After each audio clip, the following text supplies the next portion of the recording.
ઉત્સવોનો દેશ એટલે ભારત.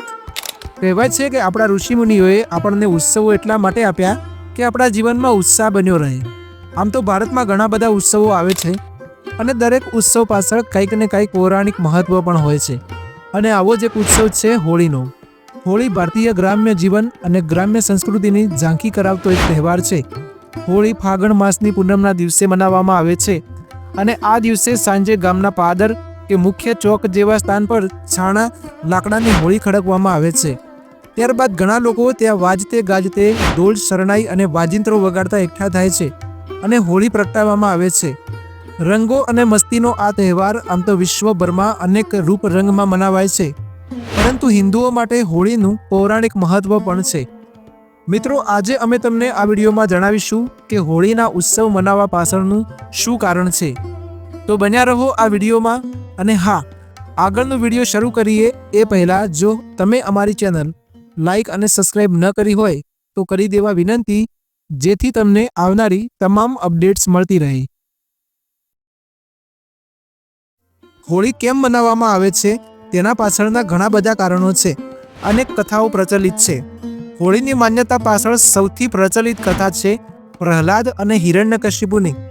કહેવામાં આવે છે કે એક સમયે શક્તિશાળી રાક્ષસ રાજા હિરણ્યકશ્યપુ રાજ કરતો હતો, કે જે પોતાને ઈશ્વર માનતો હતો અને ઈચ્છતો હતો કે લોકો તેમની પૂજા કરે.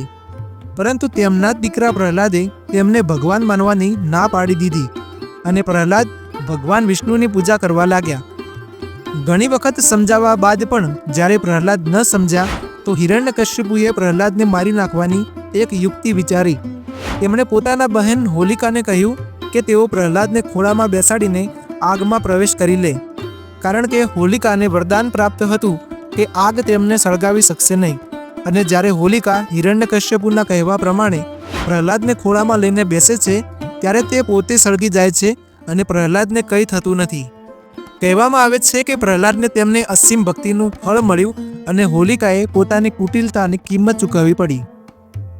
હોળીના તહેવારનો સંબંધ રાધા અને કૃષ્ણની પ્રેમ કથા સાથે પણ છે. વસંતમાં એકબીજા પર રંગ નાખવાની તેમની લીલાનો એક અંગ મનાયો છે.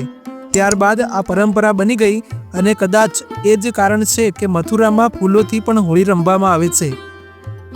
વધુ એક પૌરાણિક કથાના અનુસાર જ્યારે કંસને કૃષ્ણના ગોકુળમાં હોવાની જાણકારી મળી તો તેમણે પૂતના નામની રાક્ષસીને ગોકુળમાં જન્મ લેનારા દરેક બાળકને મારી નાખવા માટે મોકલ્યા હતા.